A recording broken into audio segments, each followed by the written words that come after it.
Graça e paz.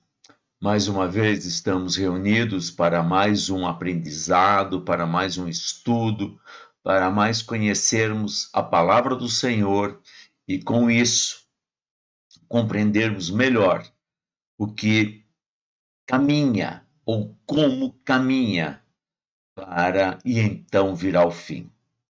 Antes de mais nada, vamos orar agradecendo a Deus pelo privilégio que nós temos de estarmos aqui, nesse momento, pensando, meditando, refletindo sobre mais um aspecto relatado na palavra do Senhor sobre o escatom, sobre o final dos tempos, sobre este tão desejado volta do Senhor Jesus, essa tão desejada, né?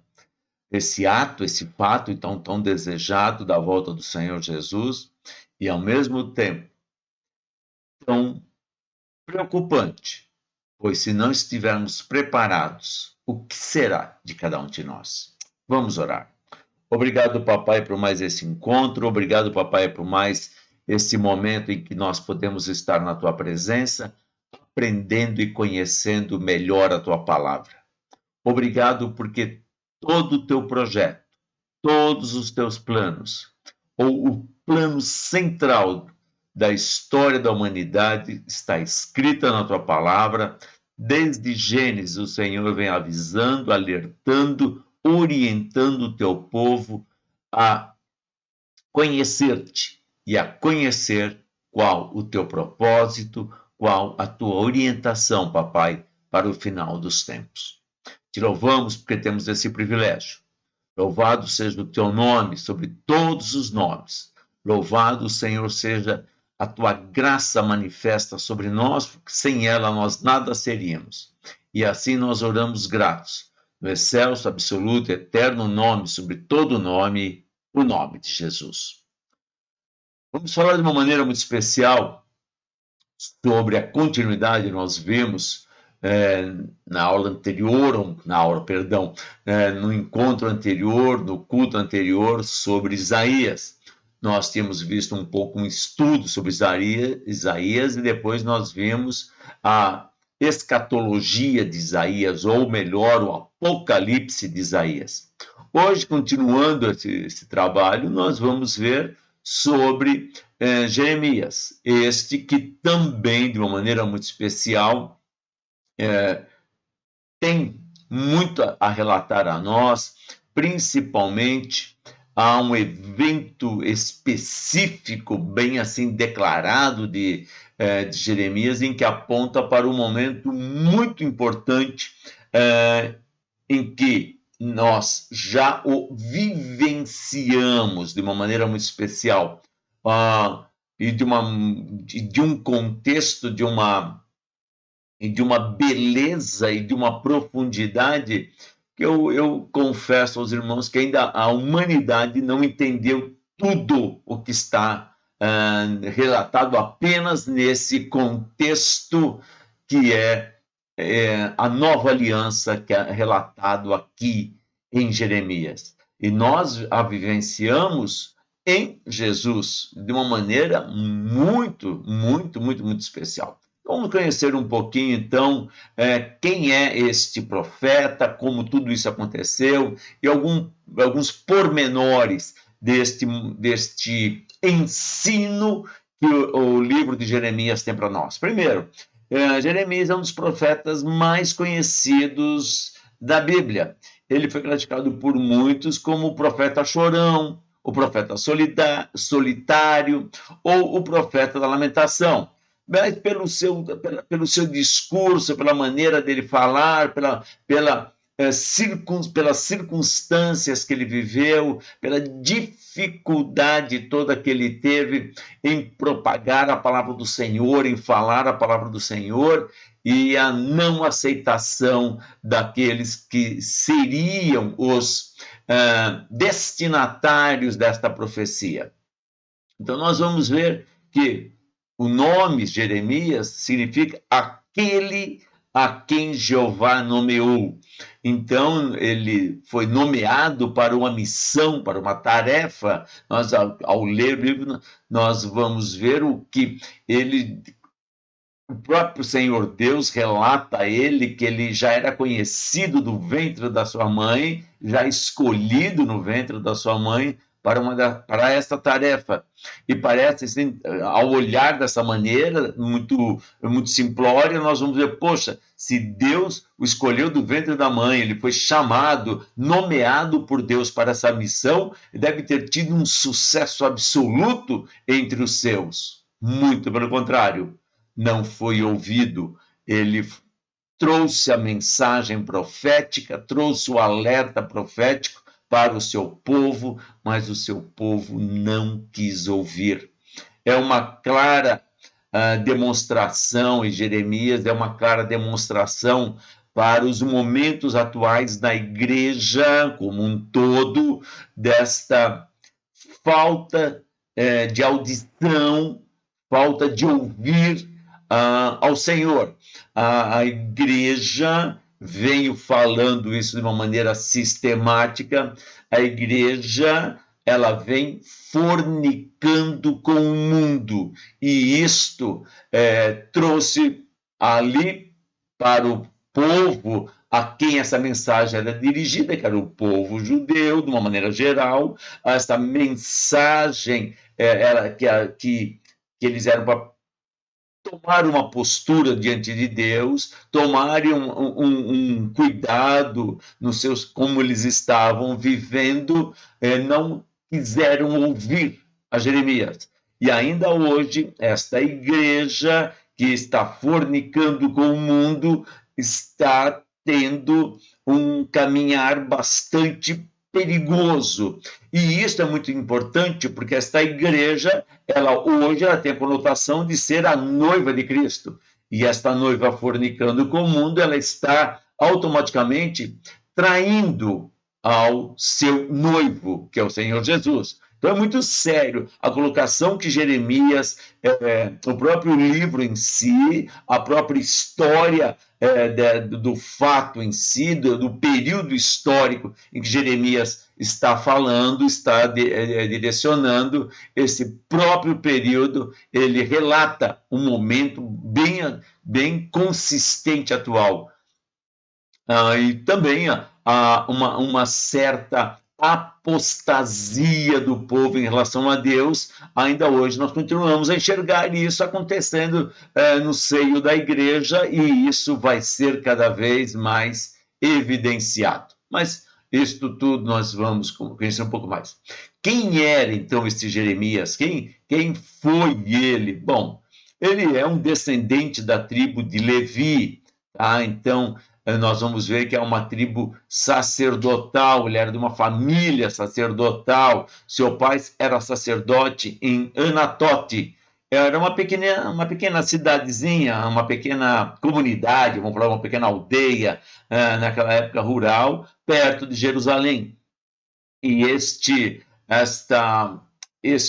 ele, Jeremias mesmo, ele não chega a ser um sacerdote, mas o pai dele era sacerdote, acerca da família dele, quer conhecer um pouquinho mais, está no capítulo 12 de Jeremias, mas isso aqui é o mais importante, que ele estava inserido dentro de um contexto sacerdotal, portanto, muito mais perto, muito mais conhecedor da palavra do Senhor, muito mais envolvido com a palavra do Senhor, pela própria natureza da família. Pelo menos, em Jeremias isso se aplicou, mas nós vamos ver que nem sempre, e na maioria das vezes, por sinal, não quer dizer que sacerdotes ou famílias sacerdotais estavam de acordo com a palavra do Senhor. Tanto é que há uma repreenda muito séria de Deus num determinado capítulo acerca daqueles que conduzem, tanto naquele momento histórico, principalmente nos dias atuais. É um alerta bastante significativo. Continuando o nosso pensamento, qual era a situação moral, qual era a situação espiritual de Jerusalém? Aí é sempre a mesma coisa. Quem era rei? Era o rei Josias. Ele era filho de Amon, rei de Judá, né? mais ou menos 60 anos após a morte de Isaías, Isaías veio com uma mensagem contundente, uma mensagem de alerta, uma mensagem forte. E Isaías também ele servia na área governamental, ele estava junto com a nobreza, com a elite, e mesmo ali ninguém quis ouvi-lo, tanto é que o preço da vida dele, ele o pagou sendo assassinado, morto, né? Porque ele foi cerrado ao meio, exatamente com essa... Porque ele trouxe uma mensagem que não queriam ouvir. E isso está bastante sério. Jerusalém estava enfrentando um declínio espiritual, ele está afastando-se de Deus. O rei até que tentava, mas o povo abandona o Senhor, o povo volta a abandonar o Senhor.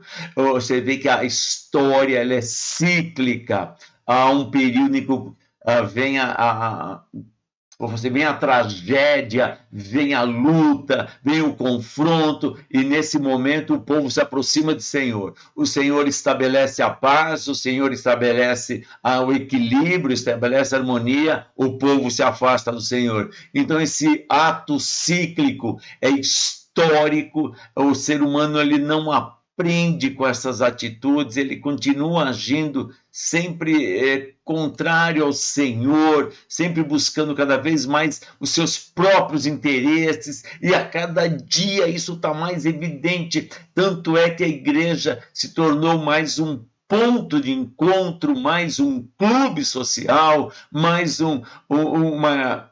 literalmente, onde as pessoas vão buscar soluções aos seus problemas momentâneos, soluções às suas dificuldades financeiras, soluções às suas dificuldades de saúde física, algumas vezes emocionais, e muitas vezes nem se apercebem o quanto emocionalmente estão afetadas ou enfermas, e a parte espiritual é a menos problemática, no seu sentido assim, a menos que elas acham que precisam de ajuda. Quando a igreja, a função básica, a função principal, a função fundamental da igreja é pregar o evangelho e não ser um lugar de soluções de problemas da vida cotidiana. Não é esse o propósito da igreja. A igreja ela soluciona o maior problema que a humanidade pode ter, a vida eterna. É ali que ela é o caminho. Não vou falar que a igreja é solucionadora, mas a igreja é a que prega a palavra, né? Ensina a palavra. Mas a igreja, vocês têm acompanhado, têm visto que a igreja tem se tornado um ponto de hospital financeiro, hospital de curas de enfermidades, e quando não, isto há um preço, há um valor financeiro agregado a tudo isso, o que contraria veementemente, frontalmente a própria palavra do Senhor. Então, o povo voltou a abandonar o Senhor, e isso é uma coisa que vem se perpetuando no meio daqueles que são o povo de Deus. É muito interessante nós pensarmos nisso, porque todo o alerta de Gênesis e Apocalipse é para o povo de Deus. E quem é este povo de Deus? Somos nós, agora é a igreja do Senhor. E esta igreja é que tem trazido esta consequência danosa no meio hoje humano, enquanto ela não cumpre o seu papel. Então, ela causa um dano espiritual ao não cumprir a sua real função, a sua real atuação nesse mundo. E isso é muito sério. Continuando nosso pensar, nós vamos ver que há dois elementos bastante interessantes, bastante parecem curiosos, mas eles são muito significativos no meio do diálogo de Deus para com Jeremias, há duas visões, há dois elementos em que são notórios ali na explicação, naquilo que o Senhor quer falar com ele, e aí um desses elementos é essa vara de amendoeira. E aí o Senhor fala com ele, o que você vê? E ele fala, uma vara de amendoeira. E aí ele fala, é verdade, mas o que é esta vara de amendoeira? O que isto significa? Os significados assim, que nós encontramos, primeiro, é aquilo que estava por vir. Por que isso é interessante? Porque é aquilo que estava sendo preparado. Nós vamos ver algumas características desta planta, desta amendoeira, quanto ela é significativa. Então, é um sinal daquilo que está por vir, porque a amendoeira ela é a primeira a florescer na primavera, é ela que é como se ela abrisse a primavera, como se ela trouxesse o sinal claro, ou agora começa uma mudança, exatamente essa ideia de mudança de uma estação para outra, então é um sinal evidente de algo que está por acontecer, então aquilo que estava por vir, ele entendeu muito bem isso, então e outra coisa, o próprio zelo de Deus por aquilo que ele estava dizendo, isto é, a sua própria palavra. Então, a amendoeira tem um significado muito importante junto disso, exatamente por aquilo que acontece. Quando ele falou para Jeremias, aquilo foi muito evidente, foi muito claro. Pelo significado. Esta árvore que tem uma beleza muito interessante. Ela tem uma florada muito linda, realmente uma florada muito linda, muito destacada. E aí, quem na região sabe que está havendo a mudança, haverá uma alteração de uma estação para outra, abre-se a primavera. Então, quando as pessoas ali naquela época viam que esta amendoeira estava florida, pronto, então iniciou-se a primavera, algo novo está por acontecer. Por isso que este elemento tão significativo para ele, para nós, culturalmente, e nós não temos esta associação, porque nós não estamos dentro daquele próprio momento, e principalmente aquele momento histórico. Então, aquela mudança que vai haver. Nós aqui acompanhamos a mudança para a primavera, verão. Eu sei que está um pouco... até isso está um pouco bagunçado. A gente vê em plena primavera, atingiu-se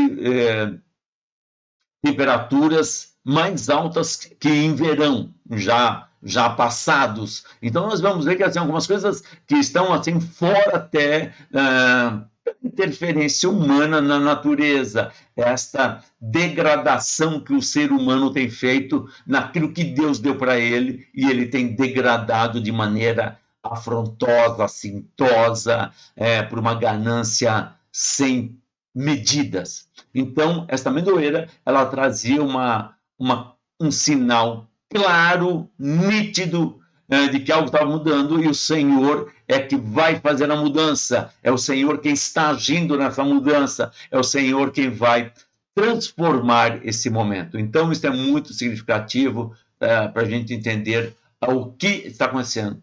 Outro momento, uma panela fervente.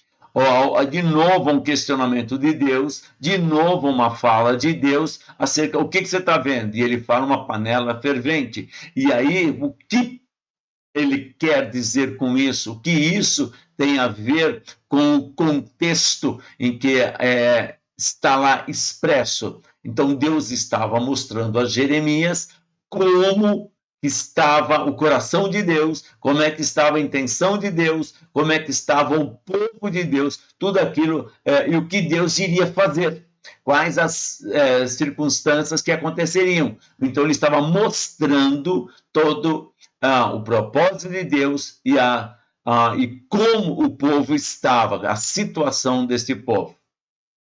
Essa panela fervente mostra exatamente o derramamento da justiça de Deus.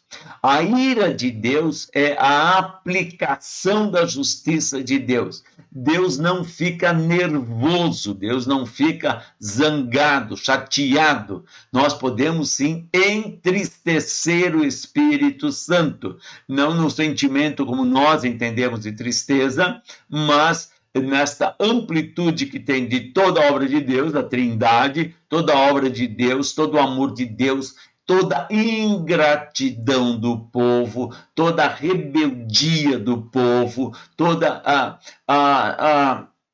um abandono a este Deus que cuida com tanto zelo, com tanto carinho a este pai que se dedica tão fortemente aos seus filhos, mas eles são desobedientes. E há um momento em que Deus derrama a sua justiça, isto é, aplica a sua justiça.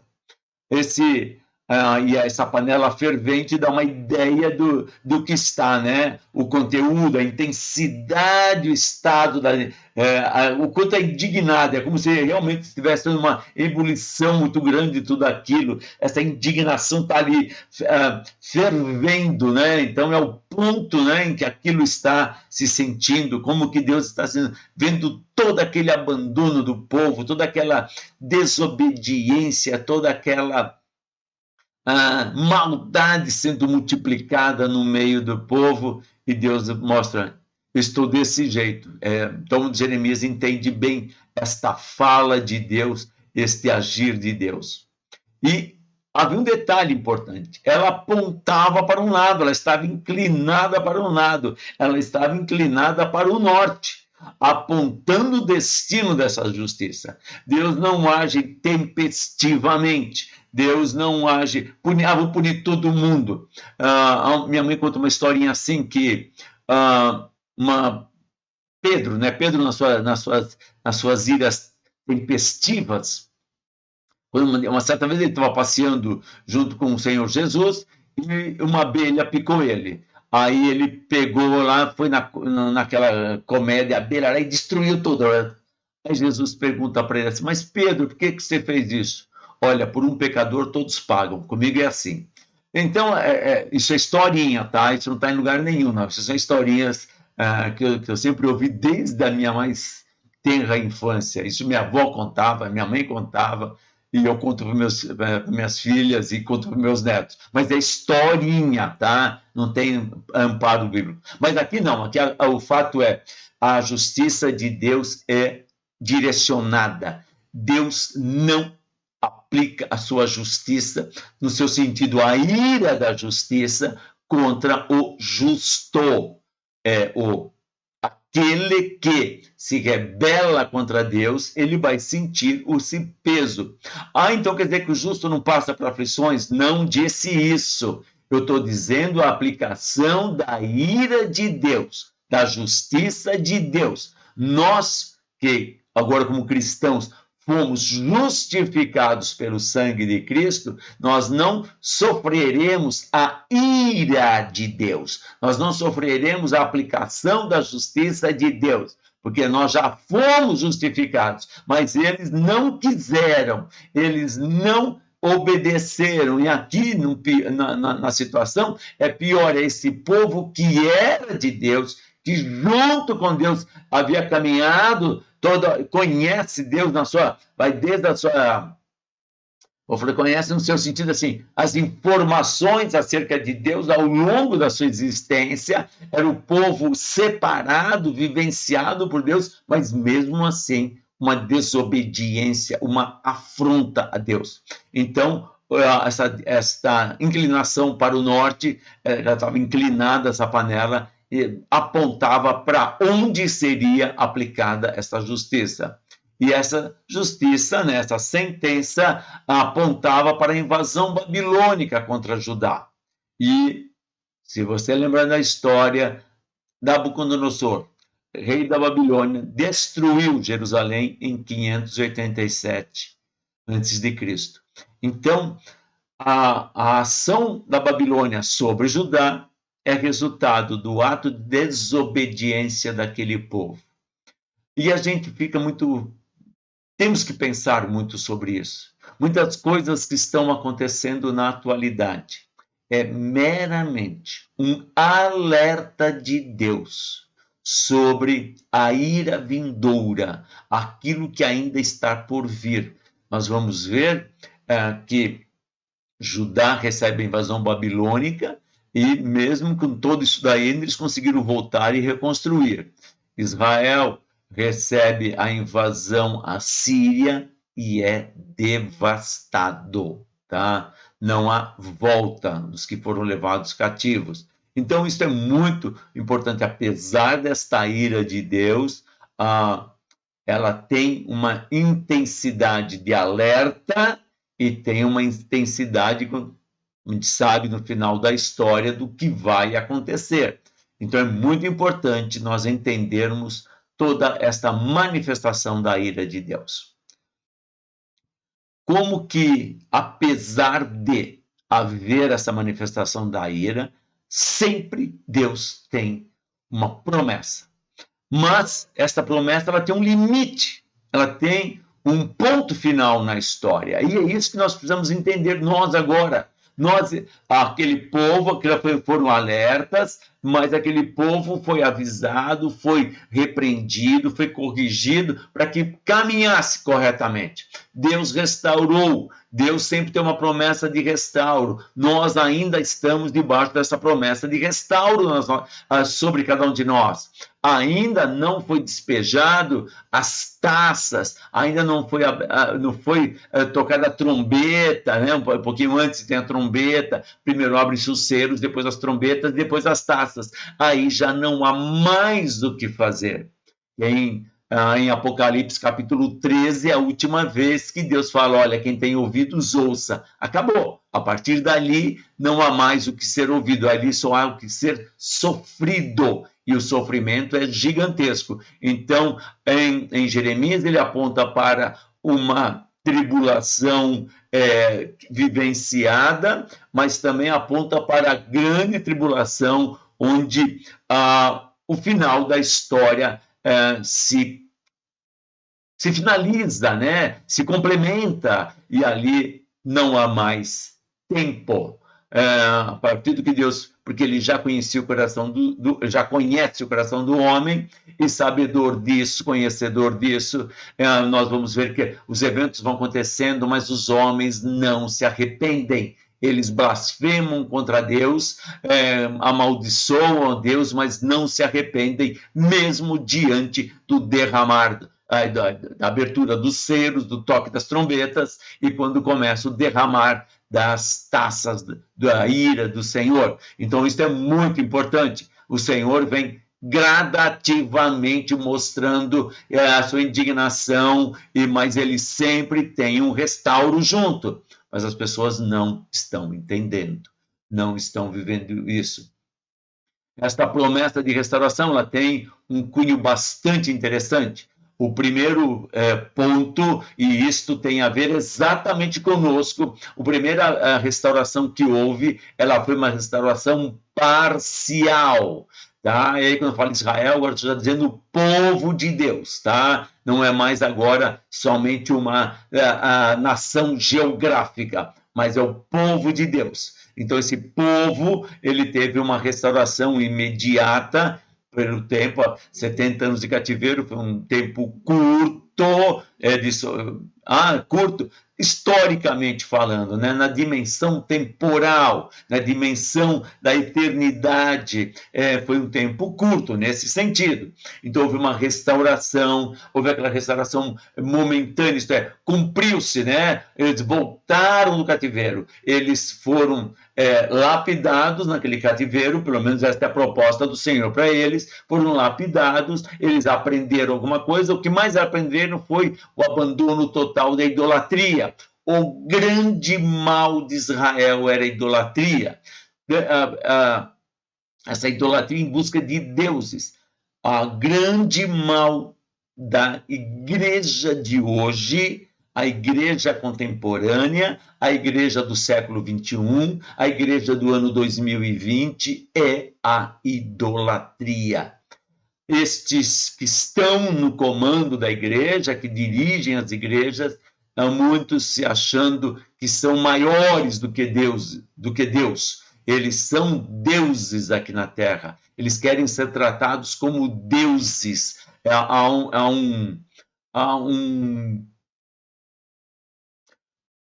uma egolatria exagerada.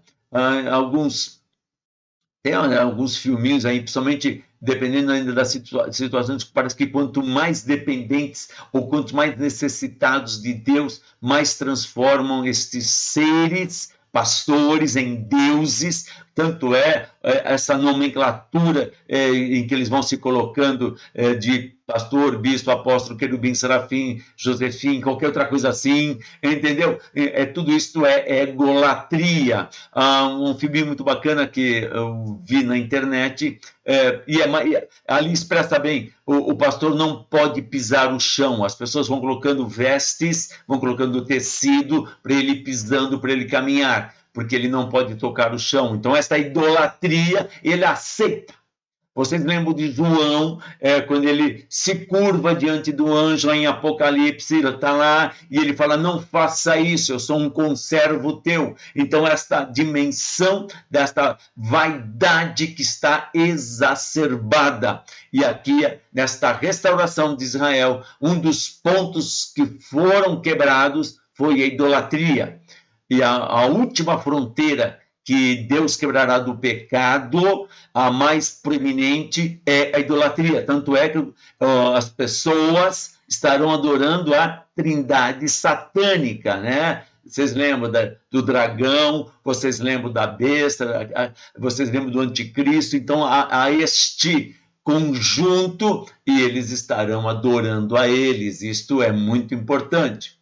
E aí vem a restauração plena. E aí nós começamos a ver quando Israel, como nação, volta a ser um território geográfico, e aqui nós temos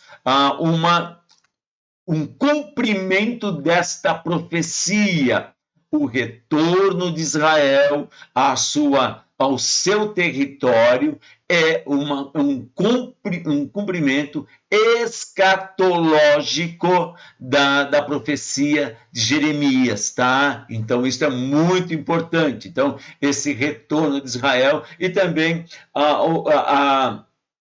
como que o mundo convergirá para Sião, para Jerusalém, em dois aspectos. Num aspecto negativo, porque é de lá que a trindade satânica estará agindo, e também lá onde o Senhor estabelecerá o seu trono, tá? É claro que aí já não é mais uma convergência do mundo para aquele local, em que também vocês podem procurar aí de Sião virar a lei, né, melhor dizendo. Então, ali, essa convergência, tanto no aspecto negativo quanto no aspecto positivo, mas não é ali que nós vamos estar reinando com Cristo, não é ali que nós vamos estar vivendo com Cristo, não é ali que nós passaremos a eternidade, mas é o primeiro momento da convergência do mundo para Jerusalém. Tanto é que lá em Jerusalém nós temos as principais assim, denominações do mundo. Lá está o islamismo, lá está a Igreja Católica, o cristianismo. Então, ali nós temos ali o ponto focal, né, do confronto, de toda a importância que aquele lugar tem. Está tudo já, de uma certa maneira, convergindo. Se você somar o povo, o islamismo, mais o cristianismo dentro da sua própria igreja, a católica e a evangélica, nesse volume todo, olha o quanto da humanidade já está apontada para lá.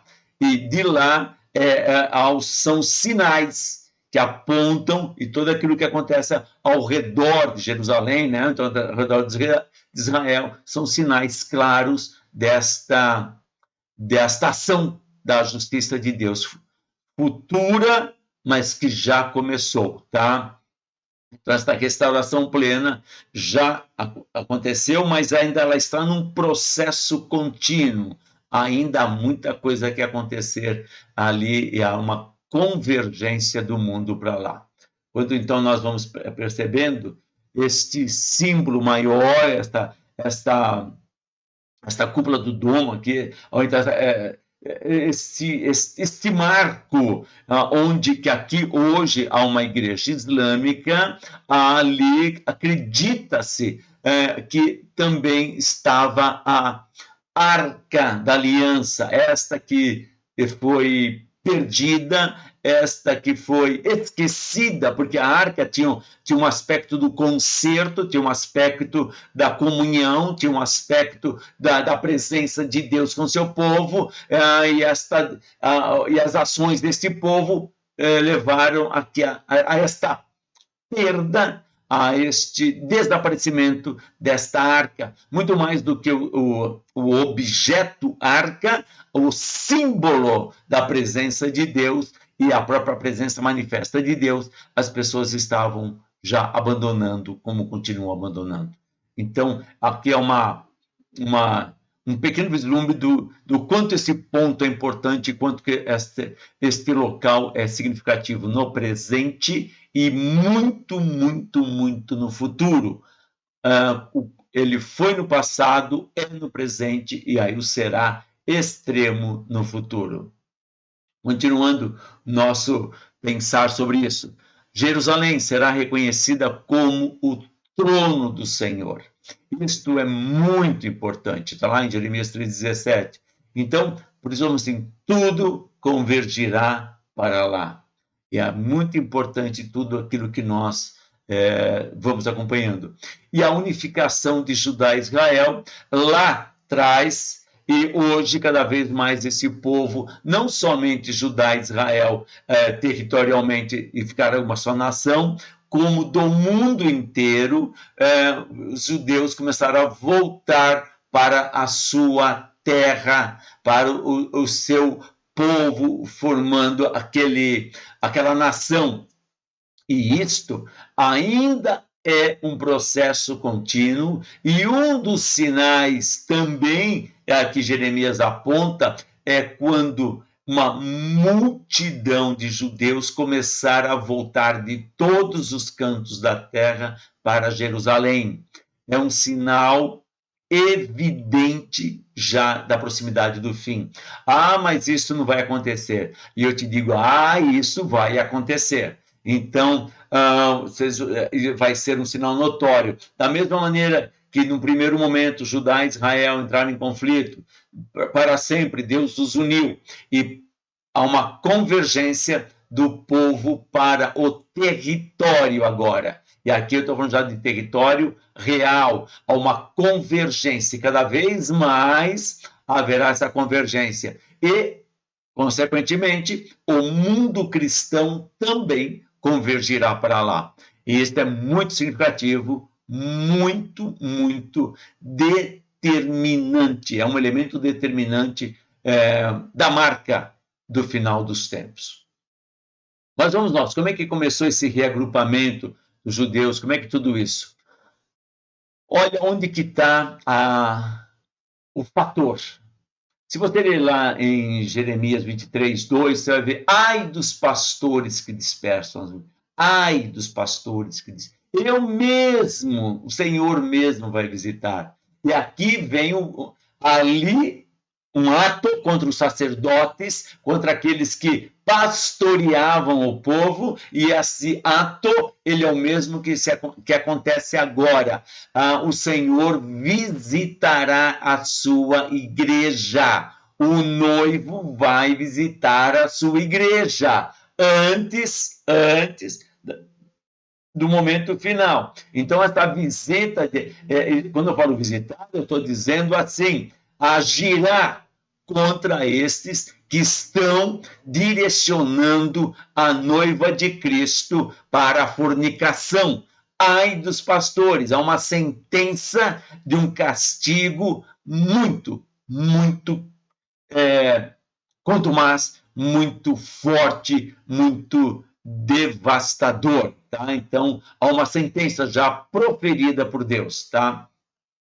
E junto com isso, nesta ação contra estes elementos que estão levando a noiva de Cristo para a fornicação, estes que são os elementos fornicadores, e fornicação é o adultério, eu vou por agora, o adultério antes do casamento, após o casamento é adultério, antes do casamento é fornicação, então a noiva ainda não está casada, então ela está fornicando, tá? Então ela já está no processo de adultério, por isso que há uma situação bastante importante, que dentro desta noiva há um remanescente fiel, e esse remanescente que é a noiva, que será a noiva. Mas esses que estão ali juntos, se achando a noiva, agindo aparentemente como a noiva, não serão ali a noiva. Eles terão a sua consequência.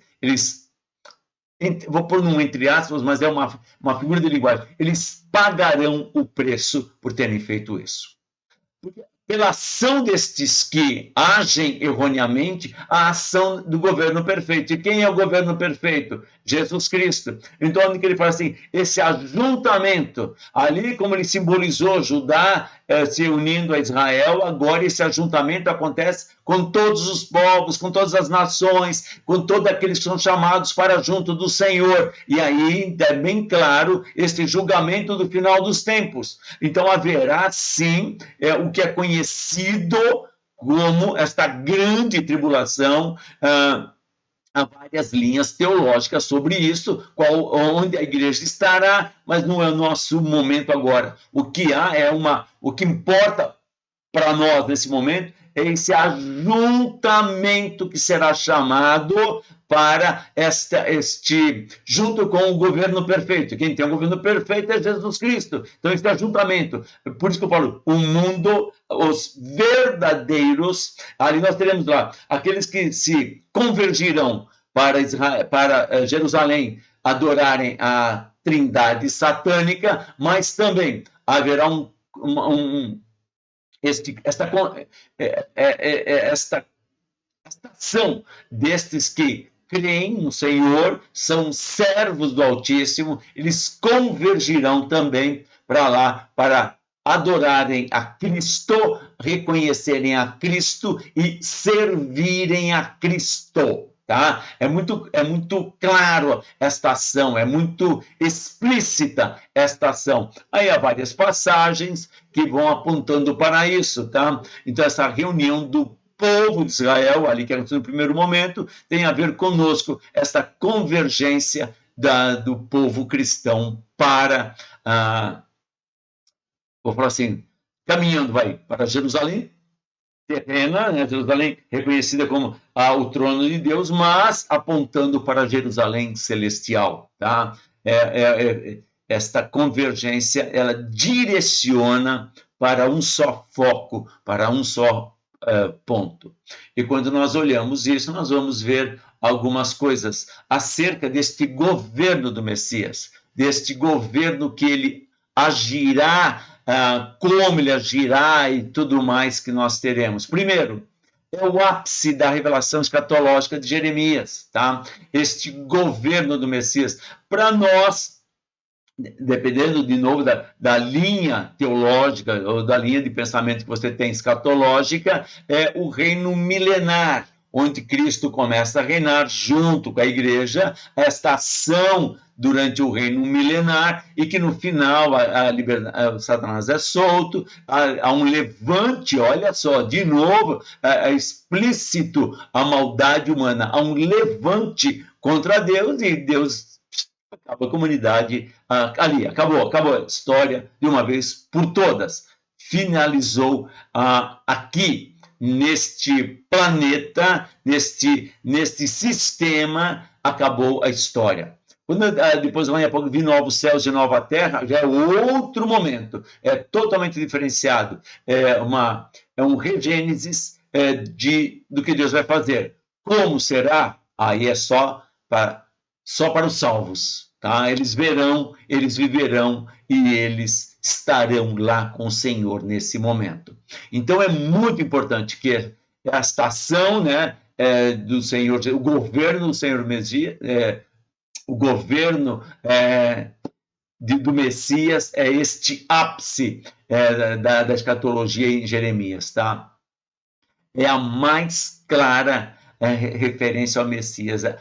De todas as referências, esta. Teve que Isaías e Jeremias têm. Isaías tem momentos, né, que ele fala muito sobre o fato messiânico, o evento messiânico, mas aqui em Jeremias, o capítulo 23, de 5 a 8, é o elemento extremamente importante, extremamente significativo, é a mais clara referência ao Messias. Eu acho muito importante até isto ser mencionado, porque é algo que nós ainda temos que tomar toda esta visão tão linda que é esse momento. Olha só, eu vou ler porque eu acho muito significativo. Eis que vem dias, diz o Senhor, em que levantarei a Davi um renovo justo, e rei que reinará e agirá sabiamente, e executará o juízo e a justiça na terra. Nos seus dias, Judá será salvo, Israel habitará seguro. Será este o seu nome, com o que será chamado Senhor Justiça Nossa. Olha que lindo esse nome, Senhor Justiça Nossa. Aí depois ele vai falar um pouquinho mais. E ele fala, portanto, eis que vem dias do Senhor em que nunca mais dirão, tão certo como vive o Senhor, que fez subir os filhos de Israel da terra do Egito, mas tão certo como vive o Senhor, que fez subir, que trouxe a descendência da casa de Israel, da terra do norte e de todas as terras para onde os tinha arrojado, dispersado, e habitarão na sua terra. Isto é, habitarão na terra que Deus separou. E aqui, então, esta referência ao Messias é fantástica. Este Senhor, justiça nossa. É a mais bela aplicação do nome de Cristo, né? Ele é a nossa justiça. Mas continuando, ele volta a dizer desse reagrupamento. Isso é muito importante. Por que isso é fundamental? Porque é um sinal claro, é um sinal evidente, é um sinal escatológico. Olha, o povo foi levado cativo, o povo voltou para a terra, foram destruídos no ano 70, dispersaram, quase 2000 anos depois eles voltam, e não somente voltam e formam um paizinho, não, eles estão cada vez mais se tornando uma potência reconhecida nas questões bélicas, nas questões tecnológicas, nas questões do campo farmacêutico, nas questões de produção de alimentos, há uma tecnologia em Israel muito acima do que a gente possa imaginar. Você usa, muito provavelmente, produtos de lá, e um dos produtos que você usa todo dia, praticamente, é o Waze, tá? Esse Waze que você usa é tecnologia israelense, tá? Para você só localizar um carro, para eles é uma tecnologia. Imagine a precisão com que eles trabalham no campo, vou falar militar. Então, eles podem acertar literalmente. Eles podem acertar a cabeça de uma formiga do outro lado do planeta, tá? Então, assim, é algo impressionante. Já há alguns anos atrás, já estou falando de alguns anos atrás, havia satélites no espaço capazes de fotografar a cabeça de um alfinete aqui na Terra, tá?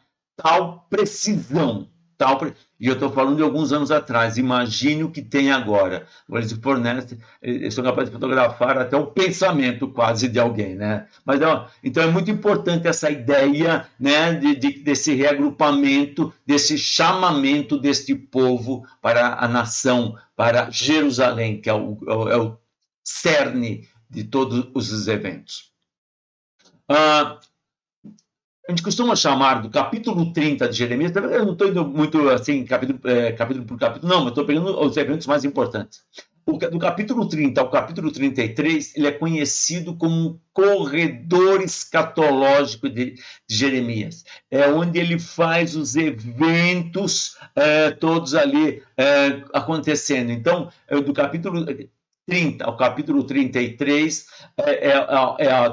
basicamente tudo aquilo que a gente precisa conhecer da escatologia de Jeremias. Então, por isso que ele é chamado corredor escatológico. Ele aponta elementos antes, aponta elementos depois, que ele vai falar sobre alguns julgamentos das nações, da mesma maneira que Isaías há um pronunciamento do julgamento, ele também aponta esse julgamento das nações, também ele aponta nos capítulos finais acerca um pouco do que vai acontecer no campo histórico, né, no campo ali imediato deles e até no campo futuro, mas aí já não é tanto o que importa para nós. O que importa agora é este corredor escatológico, é esta dimensão que ele dá neste pedaço. E, de novo, é por isso que todas as vezes que Deus repete muito uma coisa, aquilo tem uma evidência muito importante. De novo, a restauração de Israel, a restauração deste povo, ela é mais uma vez predita. Então, o Senhor, ele quis deixar um sinal muito claro para todas as nações. Não haveria uma nação na face da terra que não veria este sinal. Não é um sinal que aconteceria no céu, não. Aconteceu junto a todos os povos, junto a todas as nações, na criação do Estado de Israel. Aquilo foi um sinal mundial. Todos os países do planeta sabem disso, porque geograficamente, politicamente, foi reconhecido um novo país, vou pôr assim. E ali foi um marco. Basicamente, é como se Deus desse assim, olha, tudo que eu tenho que falar está aqui, ó. Todo mundo, todos os povos, todas as nações, mas aquela tribo lá não sei aonde não está nem sabendo que isso existe. Isso podia até acontecer lá atrás, mas hoje, com tanta tecnologia, com tanto avanço, as nações, elas queiram, não queiram, vou falar assim, pode ser que algumas pessoas, talvez por não terem acesso ao estudo, não terem acesso a algum conhecimento um pouquinho maior, talvez possam não estar tendo essa significância. Mas para qualquer pessoa que estuda, no mínimo, as escolas básicas, em que vê geografia, um mapa mundi, pelo menos, alguém que vê o mapa mundi, vai estar lá o Estado de Israel. E isso é importante, porque é um sinal evidente para o mundo todo. Todos os povos, todas as nações, todas as etnias, todas as línguas, está lá. O fato consumado, o fato real e pronto. Pronto, então isso é um sinal claríssimo de tal evento. Mas ele também diz que haverá um tempo difícil e anunciado essa nação. E aí vem dois contextos bastante importantes. Ali atrás, as dificuldades todas que haveriam, não preciso falar de todas as perseguições que houveram para este povo, mas, junto com isso, toda a perseguição que houve, há e haverá para a noiva de Cristo. Há um paralelo sendo traçado juntos. Tempo difícil. Haverá um tempo difícil. E esse tempo, quando eles voltam do cativeiro, né? Retorno de Israel, de Judá do cativeiro, desse cativeiro mundial, a igreja também está inserida dentro disto, tá? A igreja, isto e agora já é a noiva, não aquela que fornica, tá? Não, agora é a noiva. Ela passará por momentos difíceis, sim. Ela será purificada. Esta noiva será tirada tudo aquilo que está ainda do mundo impregnado nela.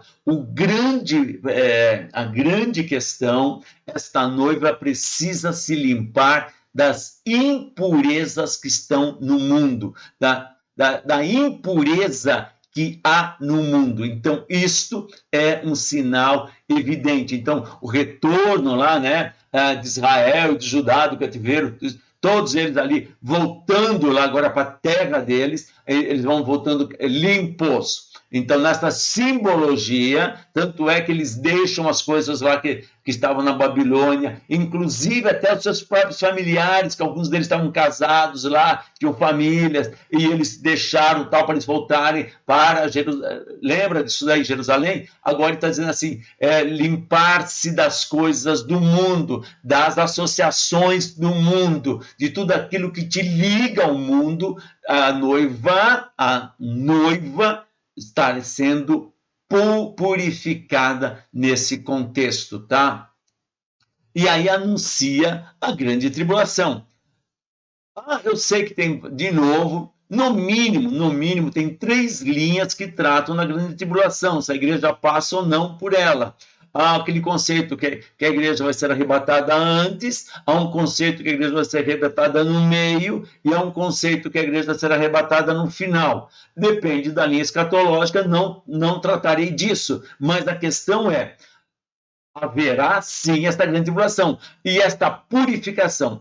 Todas as vezes que precisa se purificar algo, precisa sofrer um processo doloroso. E a igreja quer passe pela grande tribulação ou não passe pela grande tribulação, dependendo do conceito que você tem, da linha que você segue. O importante é a igreja passa, sim, por tribulações, por lutas, por aflições, para ela ser purificada, para que ela se apresente diante do noivo totalmente purificada. No Antigo Testamento, ou mesmo hoje,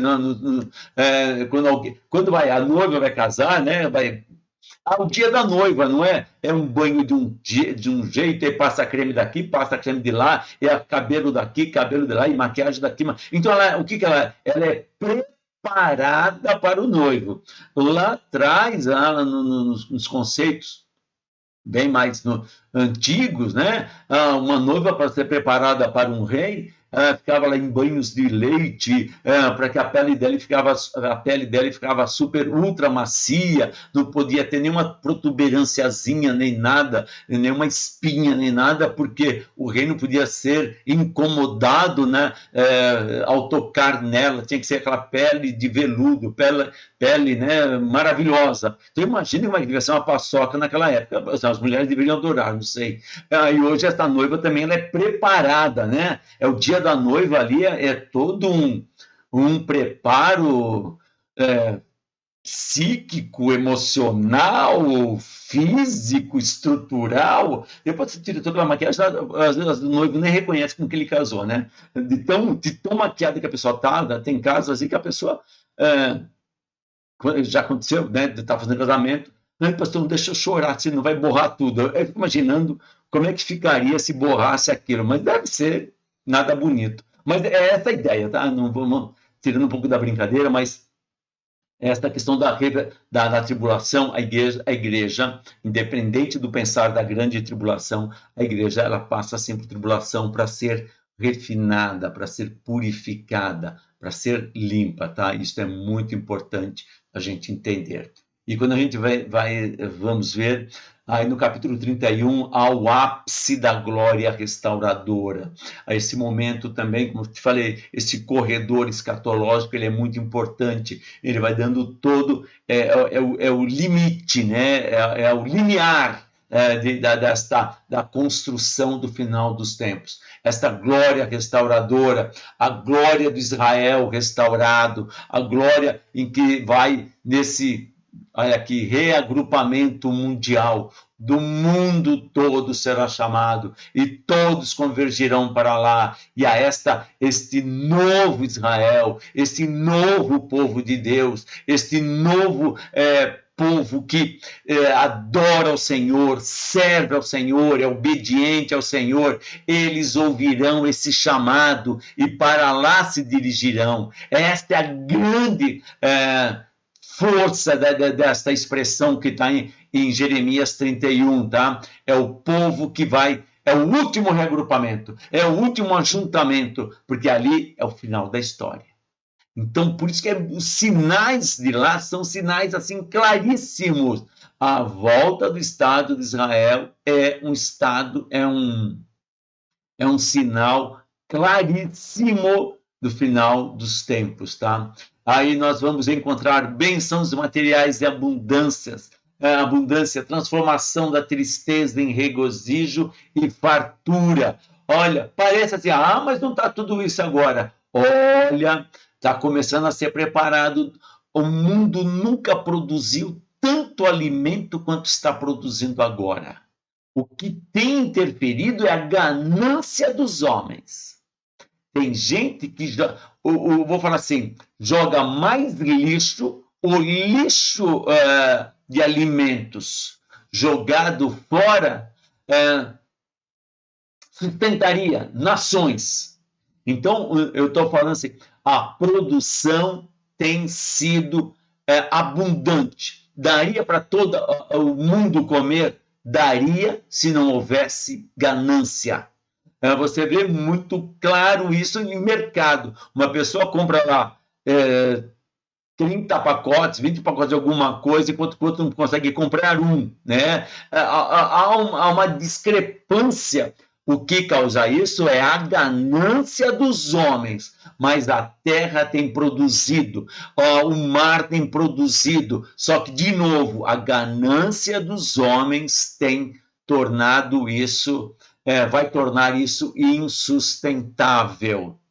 Tá? O homem está devastando, destruindo para a sua ganância ser alimentada. É muito diferente do que a gente pensa no quesito da produção, do que a terra está produzindo. O Senhor tem dado fartura, só que o homem, ele é ganancioso. Alimento você está vendo hoje. Hoje você vê isso. Eu não vou falar aquele pequeno lojista, mas o que os grandes distribuidores fazem? Eles seguram a mercadoria para aumentar o preço. Aumentando o preço, eles estão ganhando mais. Está lá, eles pagam um pouco para o produtor, mantém o estoque na mão deles, e aí eles só conseguem o preço que eles querem, o valor que eles querem, para suprir a ganância. Não supre, né? Mas para buscarem encher a sua ganância. E aí a gente vê que com isso, cada vez mais, a miséria vai tomando conta. Olha a dimensão disso. A ganância do homem tem provocado a fome do outro. Deus tem dado fartura, mas o homem tem retido nas suas mãos para dominar sobre o outro. Tá? Isso vai ter uma consequência. Nós estaremos vendo isso muito diretamente, estamos vivenciando isso hoje muito claramente, tá? Proclamação da liberdade do povo. Nós estaremos alcançando a nossa liberdade, amados. Isso é muito importante, muito significativo. Então nós vamos entender o que Deus tem feito por nós e como Ele tem feito.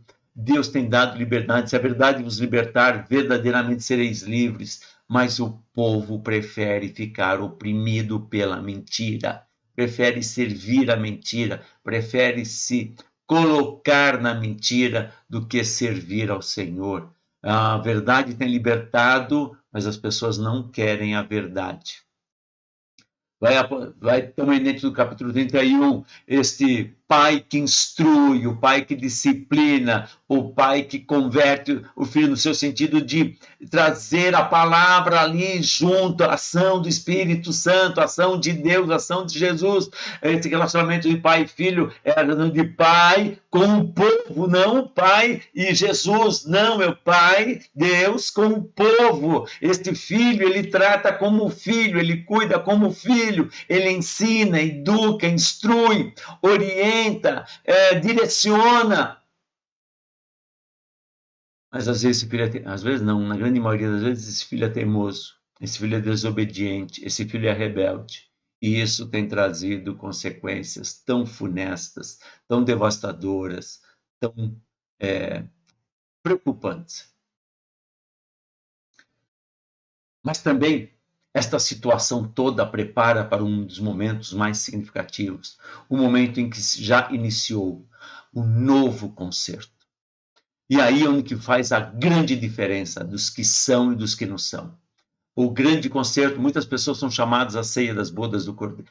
Perdão, muitas pessoas são chamadas à ceia do Senhor na igreja, mas para a ceia das bodas do Cordeiro, poucos serão chamados. Então está esse novo concerto que é a ação de uma ação maravilhosa, esta nova aliança que é predita lá em Jeremias, perdão, no capítulo 31. Esta nova aliança, ela é a passagem mais importante do Antigo Testamento sobre esse momento em que Jesus, ali naquela ceia, aquele momento que você participa todo mês, aquele momento ali, ele está dizendo do tamanho que aquilo é.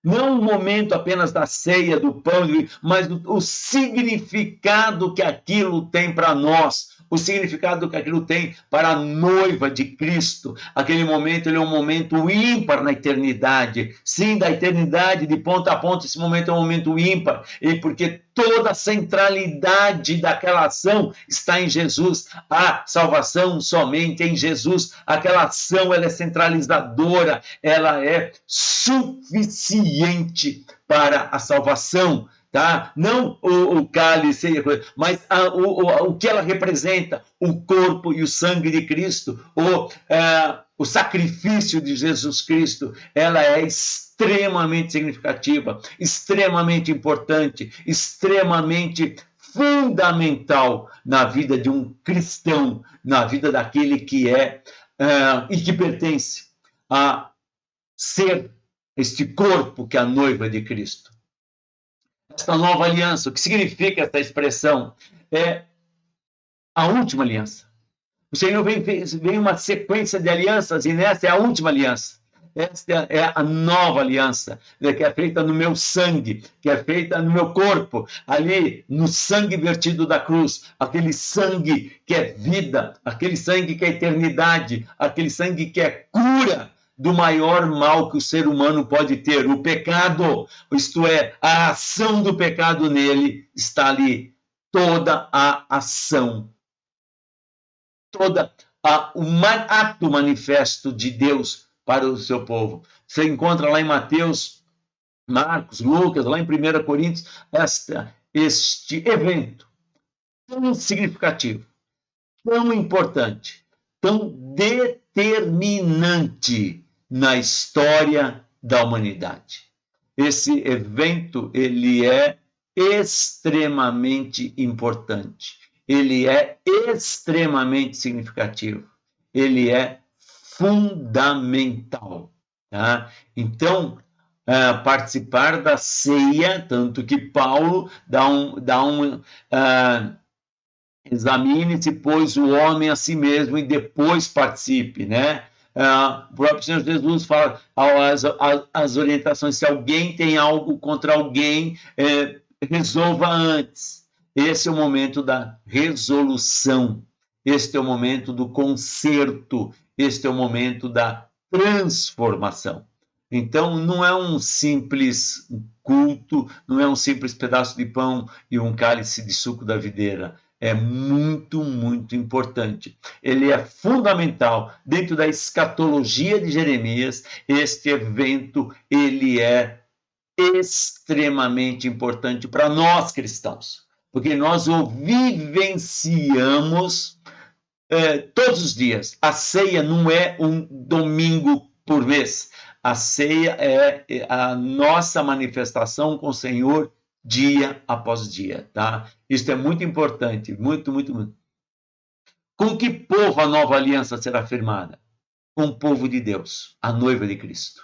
Tá? Todos os povos, todas as nações, todos podem participar Cristo veio, deu essa vida. Deus amou o mundo de tal maneira que deu seu Filho unigênito para todo aquele que nele crê, não pereça, mas tenha a vida eterna. Mas há uma condição sine qua non, há uma condição absoluta, há uma condição única. Todo aquele que nele crê, e crer não é acreditar que, é participar de, é estar envolvido com. Então é muito diferente, tá? Acreditar em Cristo, se você falar para o hindu, todos os hindus acreditam. Se você falar para o islâmico, todos os islâmitas acreditam. Agora, crer, acreditar que ele existe é uma coisa. Colocar em prática Jesus na sua vida é a diferença, tá? Então, com que povo? Esse povo de Deus. Esse povo que está fundamentado. Qual a natureza? Eu vou falar assim, salvífica. Essa natureza dessa nova aliança, ela, na realidade, ela foi proposta para todos. Foi proposta para todos. Mas nem todos a quiseram. Ainda hoje, há pessoas dentro da igreja, este é um detalhe importante, porque essa nova aliança foi feita com os que estavam participantes, e aqueles participantes, você lembra muito bem, tinha um traidor, tinha um que ia negá-lo, e tinha outros que iam fugir da situação. Então é o mesmo contexto.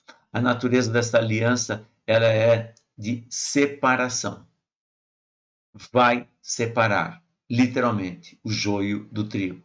Não é simplesmente o fato de participar ali num domingo por mês, mas é o fato de alguém que vive o Evangelho, vive a palavra do Senhor, vive Jesus Cristo. Ele é com o Senhor, tá?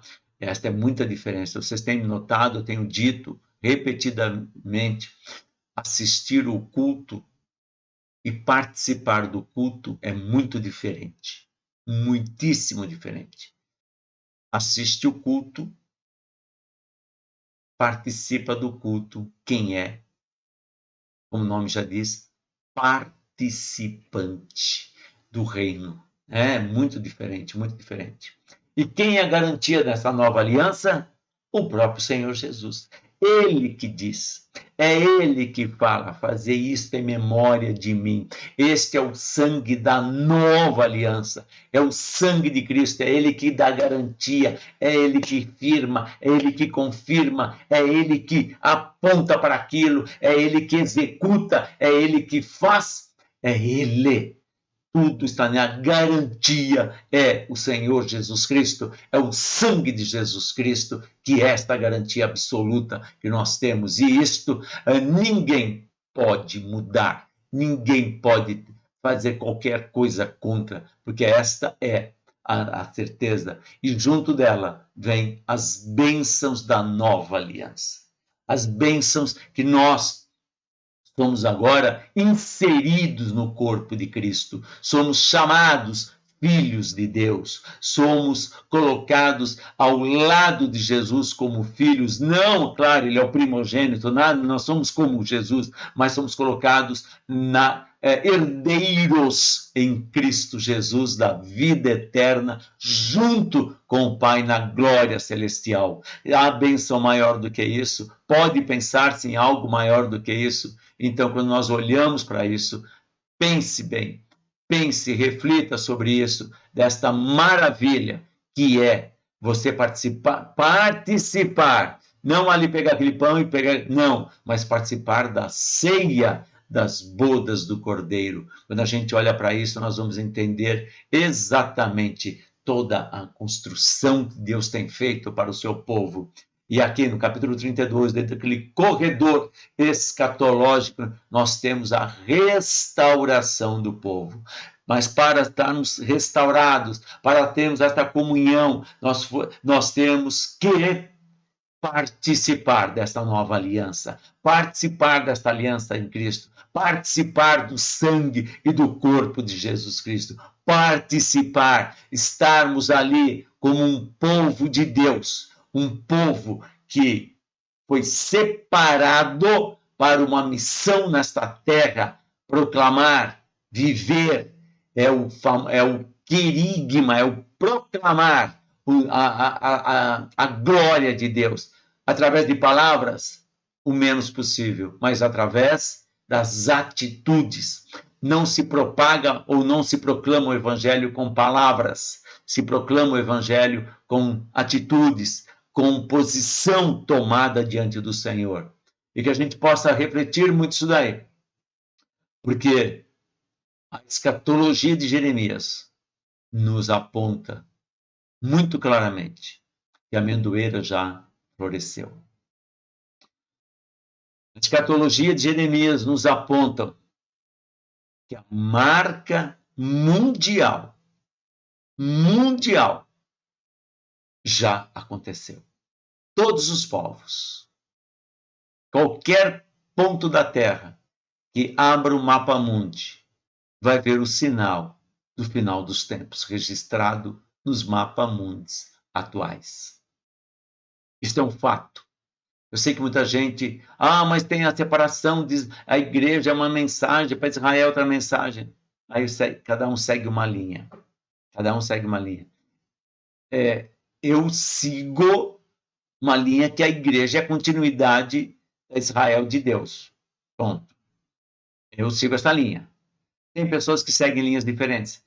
Israel é uma mensagem e a igreja é outra. Então, eu tenho uma dificuldade de colocar essa, porque o Apocalipse, então, se aplica só para o povo de Israel, não para a igreja. Aí já tem um outro contexto, é uma outra linha, um outro pensar, e eu tenho bastante dificuldade de entender isso, tá? Mas esse é um ponto que também te compete, tá? Eu sigo, deixando bem claro, esta linha, que a igreja é a continuidade do povo de Deus. Nós fomos enxertados nesta videira, né? neste que é o Senhor é a videira, é o galho, e nós fomos enxertados nisto.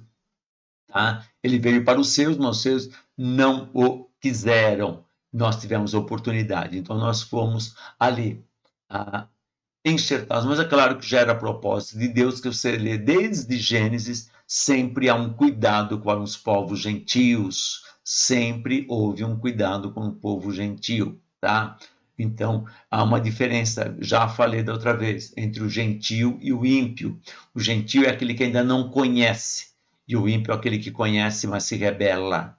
É o rebelde, é aquele que não quer saber de Deus. Que a gente possa refletir sobre isso, que a gente possa pensar, que a gente possa cada vez mais buscar na palavra do Senhor a nossa firmeza, o nosso fundamento, a nossa paz e a nossa esperança. Reflita, medite, é muito sério. O sinal é muito claro. A amendoeira já floresceu. As mudanças estão ocorrendo. Que o Senhor nos abençoe e nos guarde. Que o Senhor faça resplandecer o seu rosto sobre nós e tenha misericórdia de nós. Que o Senhor sobre nós levante o seu rosto e nos dê a paz, sabedoria e discernimento de hoje para todos sempre. Amém. Um grande abraço a todos e com fé em nosso Deus, nós nos veremos novamente, sempre confiantes no Senhor. Um grande abraço e uma ótima semana para todos.